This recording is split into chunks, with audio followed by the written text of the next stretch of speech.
work with all the adult and teen volunteers, and teach them how best to teach science to our visitors. I got involved in science as a volunteer. I always had an interest in animals, so I started at the San Francisco Zoo in their teen volunteer program.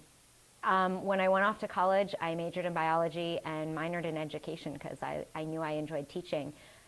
And when I did one of my classes involved coursework in a classroom. I worked with a high school history teacher, and one day I helped her proctor an exam at which a student walked in, wrote her name at the top of the paper, put her head down on the desk, and went to sleep. Wow. And that's when I realized I didn't want to work in formal education, didn't want to work in a school. And so I ended up, my whole career has been in informal science education at various zoos and animal organizations, and now here at Chabot. My dad was in computers, actually, at the onset of the computer industry. And so I grew up around science. I grew up around technology. I grew up with the latest and greatest excitement going on right under my nose. And so that definitely made it not so scary.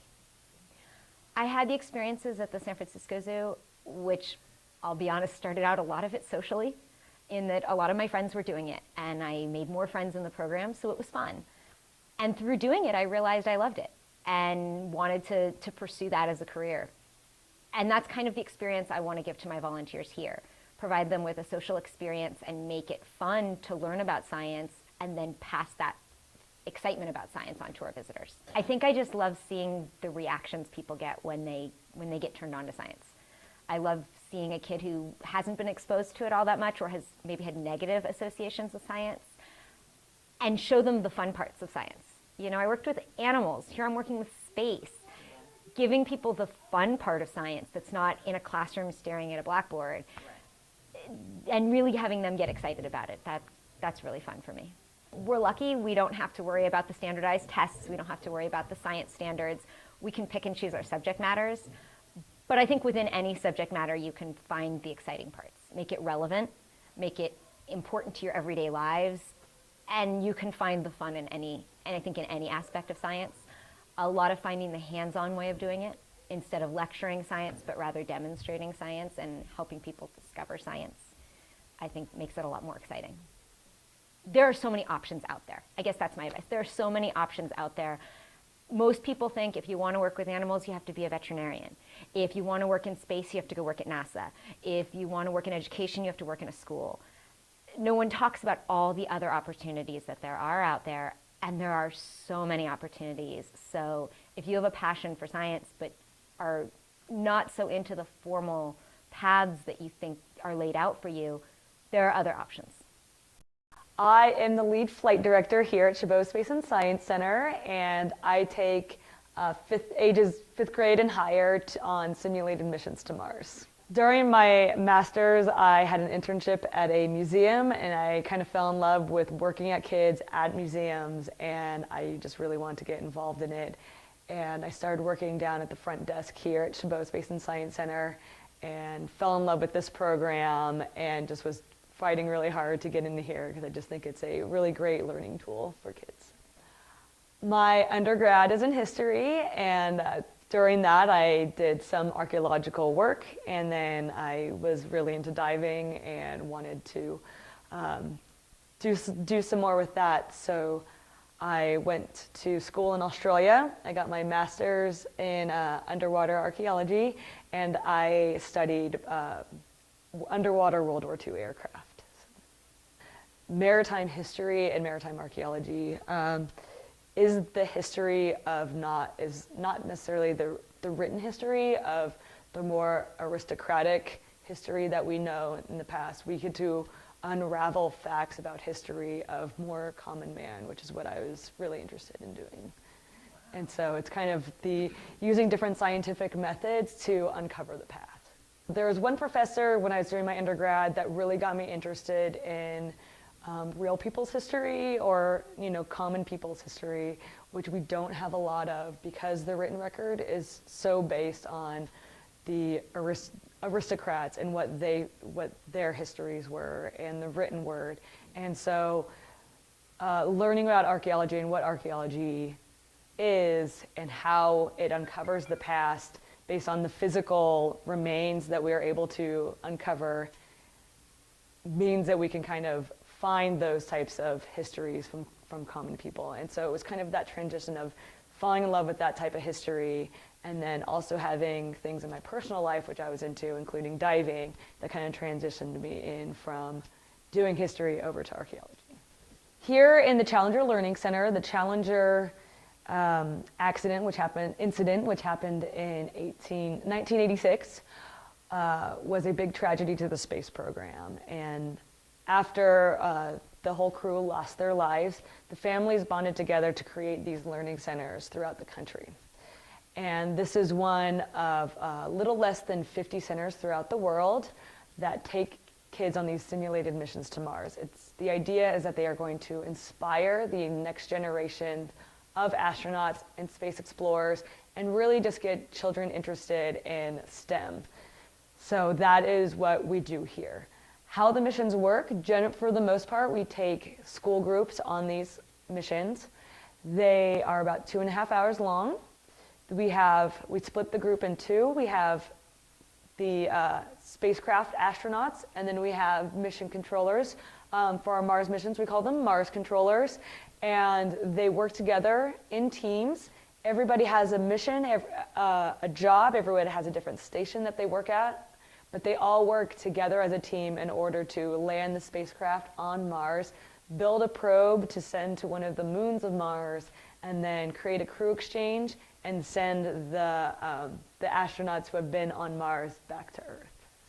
I particularly like inspiring some of the young females to get involved with STEM and really think about that as a future for them. It is really awesome for them to have an opportunity to work with something and be in control of their own station, which they've never probably had before. They usually have somebody helping them through things. And so the way we really work here is they are in charge and they're doing their station. It is their job to have a successful mission. And it gives them a sense of ownership on what they're doing. And almost at the end of every mission, they all come out feeling very proud of what they have accomplished and really, can see those career paths or see those subjects as something that can be interesting and not just work for them. Because we tell them that you've been working this whole time you've been here, but it's also really fun. And so it's kind of that type of experience that I found very fulfilling. I've had kids come up to me and just hug me after the missions, which is amazing after 2.5 hours being with them. And we try to, at the end of each mission, say, hey, you can see the International Space Station fly over and all these things. They're like, oh, they had no idea, and their parents have no idea, and you just see it light up in their eyes, and they just get really excited about it. So even if it's not something that inspires them for their whole life, you could see that it inspires them to think outside the box of what they might have only conceptually thought of as a STEM career or STEM opportunities. My advice is always ask questions. If you want to do something, you absolutely can. There is nothing hindering you. You just have to be strong. You have to keep fighting for what you want to do and just keep asking questions, including what do I need to do in order to accomplish that? There are always people who want to help you. You need to seek that help and continue to just work for what you want.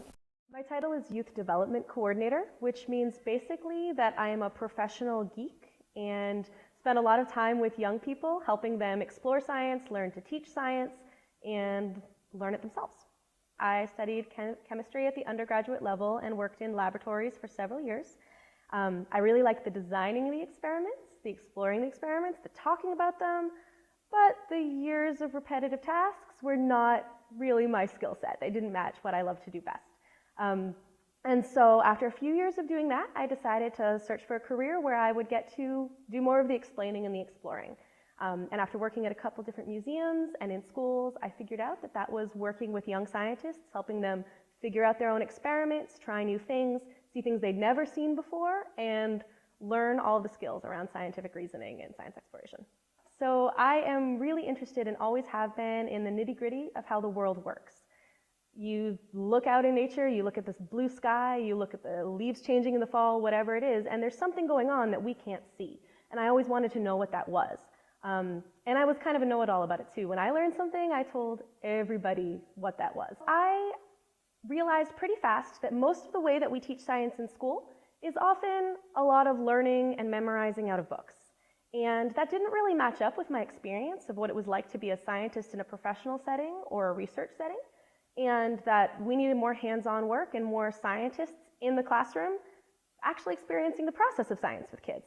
And so in the museums, it seemed to me a great opportunity. Most museums have laboratory classrooms, like the one we're sitting in right now, or they have demonstrations or live experiments. And so that's a really great place for lots of different people, kids, parents, families, whoever, to experience what experimental science looks like on the other side.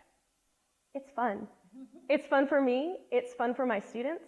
And I think it really teaches something beyond the facts and figures that kind of drive science education in the classroom, which are really important to learn. But there's a moment where you are figuring something out for the first time, you're messing up and trying again, you're driving through an experiment, and that perseverance, that discovery, and that kind of wow moment is something that you just really don't get outside of an experiment. And so getting to do that over and over and over again with lots of different learners, sometimes for the first time, is just too fun to quit.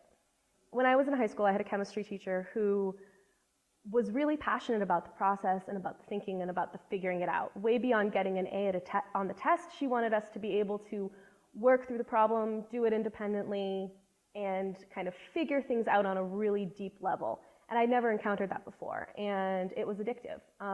And so working with her and then working with teachers later on gave me kind of that insight into what it could be like and what it should be like for every student. And so I really think that got me on my way.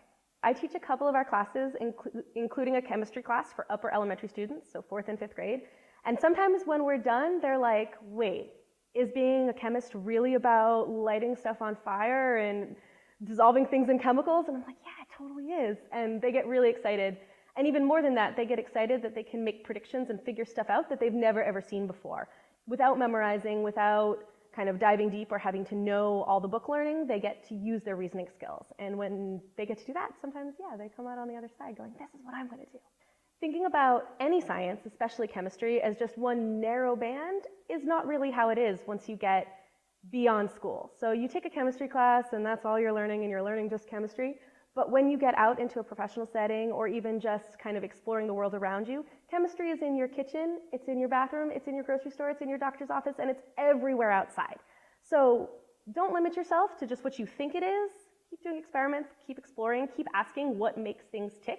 And that's at the core of what science and of what chemistry, which Chabot's called a central science, we think it's very important, is everywhere. So keep asking questions, and then always be ready to dive a little deeper. If something is interesting to you, I bet you that there's a really cool reason or way you can understand it just underneath the surface. I'm in the visitor experience department, and that is everything that the visitor would experience when they're here. Events, exhibits, education, all of it. And so I have been working on creating community projects where we bring art and the stories of science up to Chabot. I started to look at science and the way that we think about science when I was in school. I studied the history and philosophy of science. I really was thinking about how science affects us and how we tell the stories of science and change because of that. I started looking at literature. I loved to read, and I was thinking about the stories that we were telling about ourselves and nature, and why would we use specific words, or why would we, it was particularly about women at the time, why would we use this terminology to talk about women and the way that they do things, and female parts of flowers in, so I was really examining what is the language that we use around that and why, and then what are the stories we tell. So I focused on science mostly. So I moved from literature over to the history of science. My professors in college, when I was doing my PhD work, they were very open to different ways of thinking, and they were focused on looking at the way that people within different histories looked at science. Women was a focus of mine, obviously, and Eastern and Western philosophy. So they were really talking about very different ideas of what we are and why we think the way that we do, and that opened me up to a whole world of reading and talking about different things, and it was really exciting at that time. They say, well, how did you get to your job, and you like books and literature, and why are you in a science museum? And but it's stories, and this is about the stories that we tell about the world, and I think that that's a really important topic for me, because when you look at the story and you look at it very closely, you understand that it is a story, and there are things that are very real in that story, but there are also all these different interpretations. There are people who come to science through art, there are people who come to science through literature, like me, and there are people who just love straight science or math. And there are so many ways to come into it and to bring your unique perspective, and that was a wonderful part of this for me.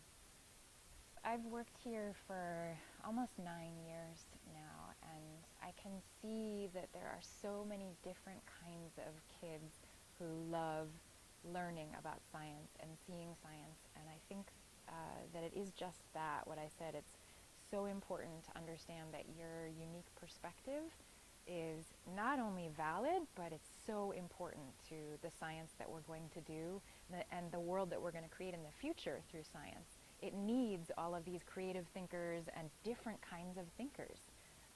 Girls are particular kinds of thinkers, but because they're individuals. It's not just that you're a girl, you're an individual and you're unique, and whatever it is that you're passionate about, you're going to bring that to what you're studying. So focus on that, whatever it is that you love and you feel excited about, and it will lead you to different things.